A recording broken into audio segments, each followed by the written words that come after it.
Pension scheme প্রত্যাহারের দাবিতে অনির্দিষ্টকালের কর্মবিরতি পালন করছেন ঢাকা বিশ্ববিদ্যালয় সহ পাবলিক বিশ্ববিদ্যালয়ের শিক্ষক, কর্মকর্তা ও কর্মচারীরা। এই কর্মবিরতির ফলে বন্ধ রয়েছে বিশ্ববিদ্যালয়ের ক্লাস, পরীক্ষা সহ প্রশাসনিক কার্যক্রম। এই কর্মসূচির ফলে ঢাকা বিশ্ববিদ্যালয়ের সকল কর্মকাণ্ডে স্থবিরতা নেমে এসেছে। সকাল থেকে রেজিস্ট্রার বিল্ডিংয়ের সামনে কর্মসূচি পালন করছেন শিক্ষক, কর্মকর্তা, কর্মচারীরা। শিক্ষকরা বলেন, আগের মতো পেনশন সুবিধা বহাল রাখা না হলে আন্দোলন অব্যাহত থাকবে। এই পেনশন স্কিম বাস্তবায়ন হলে তারা ব্যাপকভাবে ক্ষতিগ্রস্ত হবেন, ফলে মেধাবীরা শিক্ষকতা পেশায় আসতে আগ্রহ হারাবেন। শিক্ষার্থীরা বলেছেন, এই অচলাবস্থার কারণে সেশন জট তৈরি হওয়ার শঙ্কা আছে, তাই শিক্ষকদের এই দাবিগুলো যথাযথভাবে বিবেচনা করার আহ্বানও জানান তারা। যারা আজকে থেকে জয়েন করবেন তাদের ব্যাপারে একটা বৈষম্যমূলক প্রত্যয় স্কিম চালু হয়েছে, যে স্কিমের মধ্যে অনেকগুলো পার্থক্য দেখা যাচ্ছে। আগে যেই দাবি ছিল ওইগুলোই আমরা বাস্তবায়ন চাই। এই দাবি বাস্তবায়নের জন্য আমাদের কর্মবিরতি চলছে। সরকার যেই আইনটা করছে যে পেনশন থাকবে না আজকের পরে যাদের জয়েন হবে, তো দেখা গেছে নতুন যারা আজকে ঢুকবে তারা তো এই সুবিধা পাবেই না। প্লাস আমরা যারা আছি, আমরা যারা অল্প বেতনে চাকরি করি, আমাদের দেখা গেছে ম্যাচ শেষে আমরা যেই টাকাটাই পাই এটা দিয়ে হয়তো কিছু ভবিষ্যতে করতে পারবো। সিলন ফ্যামিলি ব্লেন্ডের কড়ালিকার আর সতেজ স্বাদের পারফেক্ট ব্লেন্ডে স্বপ্নেরা মেলুক টানা। সহকর্মীদের কাছ থেকে জানবো এই বিষয়ে বিস্তারিত। শুরুতে ঢাকা বিশ্ববিদ্যালয় ক্যাম্পাস থেকে যুক্ত হচ্ছেন নুরনবী সরকার। নুরনবী, কর্মবিরতির বিষয়ে সংশ্লিষ্টরা কি বলছেন? তাদের পরবর্তী পদক্ষেপ কি? এই বিরতি কি অব্যাহত রাখবেন তারা যতক্ষণ দাবি আদায় না হবে? ঢাকা বিশ্ববিদ্যালয়ের শিক্ষকরা তারা কর্মসূচি সকাল থেকে পালন করছেন।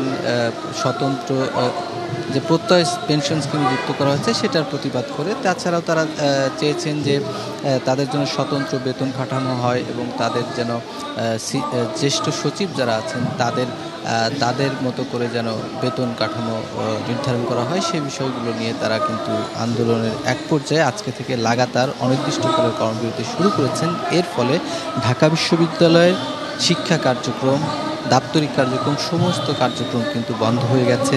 সেখানে ক্লাস চলছে না, পরীক্ষা হচ্ছে না, লাইব্রেরি কার্যক্রম বন্ধ, প্রশাসনিক কার্যক্রম বন্ধ, পরিবহনগুলো চলছে না। সব কিছু মিলিয়ে একটা অচলাবস্থা তৈরি হয়েছে এবং শিক্ষকরা বলছেন তাদের দাবিটা যৌক্তিক এবং যেভাবে তাদের পেনশন স্কিমে যুক্ত করা হয়েছে সেটা অযৌক্তিক এবং এই সিদ্ধান্ত থেকে সরকার যত দ্রুত সরে আসবে এবং তাদেরকে যে মর্যাদা সেটি পুনর্বহাল করবে, আগে যে পেনশনের নিয়ম ছিল সেটিতে তারা ফিরে যাবে, ততক্ষণে তাদের জন্য কল্যাণকর হবে। এবং তারা গবেষণা করে দেখেছেন, 5 সদস্যের একটা কমিটি গঠন করেছিলেন শিক্ষকদের অর্থনীতি বিভাগের অধ্যাপক আবুল বারকাতের নেতৃত্বে। সেখানে তারা দেখিয়েছেন যে আগের পেনশন স্কিম যেটা ছিল আর এখনকার প্রত্যয় যে স্কিম সেটির সঙ্গে কত তফাৎ রয়েছে, যেখানে অনেকগুলো বিষয় রয়েছে যেটি শিক্ষকরা কোনোভাবেই মেনে নিতে পারছেন না। যেরকম এককালীন টাকা তারা পাবেন, অন্য কোনো সুবিধা পাবেন না, অবসরে যাওয়ার পরে তাদের ইনক্রিমেন্ট হবে না এবং নমিনি কোনো সুবিধা পাবেন না। এই সমস্ত নানা রকমের ইস্যু কিন্তু এখানে জড়িত রয়েছে, টেকনিক্যাল ইস্যু। তারা সরকারের দৃষ্টি আকর্ষণ করছেন, তারা আলোচনায় বসতে চান, আলোচনার মাধ্যমে সমাধান করতে চান এবং প্রধানমন্ত্রীর এই হস্তক্ষেপ কামনা করছেন। তারা এখান থেকে যেন এই আন্দোলন থেকে তারা সরে যেতে পারেন এবং তাদের যৌক্তিক দাবি যেন মেনে নেওয়া হয়। নুরনবী সরকার, আমরা একটু বরিশালে যেতে চাই। বরিশাল থেকে অনেক ধন্যবাদ সহকর্মী নুরনবী সরকার জানাচ্ছেন ঢাকা বিশ্ববিদ্যালয় ক্যাম্পাস থেকে। এবার যেতে চাই বরিশাল বিশ্ববিদ্যালয় থেকে যুক্ত হচ্ছেন সহকর্মী কাউসার হোসেন। কাউসার, একটু জানাবেন কর্মবিরতির বিষয়ে সবশেষ তথ্য এবং শিক্ষকরা আসলে কি বলছেন, শিক্ষকদের সঙ্গে যদি কথা বলার সুযোগ থাকে।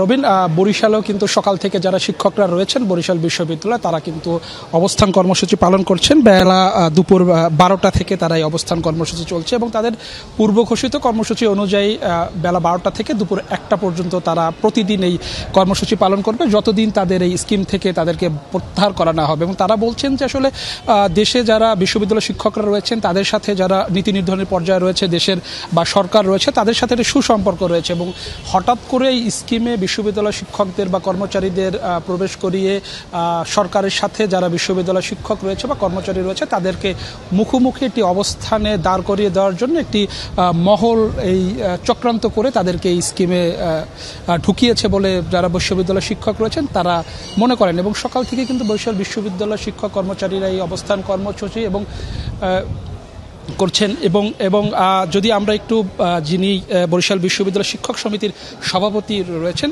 তার সাথে একটু কথা বলতে চাই। একটু বলবেন যে আসলে আপনাদের এই কর্মসূচি কতদিন চলবে এবং আপনাদের দাবি দেওয়া? আমাদের দাবি হচ্ছে সরকার যে 13ই মার্চ প্রত্যয় স্কিম নামে যে নতুন পেনশন স্কিম করেছে, যেখানে স্বায়ত্তশাসিত প্রতিষ্ঠান হিসেবে বিশ্ববিদ্যালয়কে অন্তর্ভুক্ত করেছে, সেই প্রত্যয় স্কিম থেকে আমাদেরকে প্রত্যাহার করে নেওয়া এবং এই দাবি করে আমরা কিছু কর্মসূচি ইতিমধ্যে পালন করেছি। তার ধারাবাহিকতা আজকে আমাদের সর্বাত্মক এই কর্মবিরতির কর্মসূচি চলছে। তো আমরা আশা করছি সরকার আমাদের এই দাবিগুলো মেনে নেবেন এবং যেই মুহূর্ত থেকে সরকার আমাদের এই দাবিগুলো মেনে নেবেন সেই মুহূর্ত থেকে আমাদের কর্মসূচি বন্ধ হয়ে যাবে, স্থগিত হয়ে যাবে। আপনাদের এই কর্মসূচির কারণে শিক্ষার্থীরা আসলে সেশন জটে পড়তে পারে, সেখানে আসলে কোনো পরিকল্পনা আছে কিনা তাদের নিয়ে? যদি আন্দোলন আমরা আশা করছি না আন্দোলন দীর্ঘায়িত হবে। যদি সত্যিকার অর্থে আন্দোলন কিছুটা দীর্ঘায়িত হয় তাহলে সত্যিকারভাবে শিক্ষার্থীদের কিছু সেশন জট তৈরি হতে পারে। তো সেক্ষেত্রে আমাদের কিছু কর্মপরিকল্পনা রয়েছে। আমরা অতিরিক্ত ক্লাস নিয়ে তাদের এই ক্ষতিটা পুষিয়ে দেওয়ার চেষ্টা করব। অতীতে আমরা এইভাবে করেছি, ভবিষ্যতে আমরা করব, কারণ আমরা চাই আমাদের প্রাণপ্রিয় শিক্ষার্থীরা কোনোভাবেই যাতে ক্ষতিগ্রস্ত না হয় এবং আমরা সত্যিকার অর্থে ক্লাসে ফিরে যেতে চাই, আমাদের গবেষণামূলক কাজে ফিরে যেতে চাই, ল্যাবে ফিরে যেতে চাই। তো আমরা আশা করছি সরকারের নীতি নির্ধারণী মহল আমাদের এই দাবি পর্যালোচনা করে মেনে নেবেন, তাহলেই শিক্ষার্থীদেরও আর ক্ষতি হওয়ার কোনো সম্ভাবনা থাকবে না। ধন্যবাদ রবিন।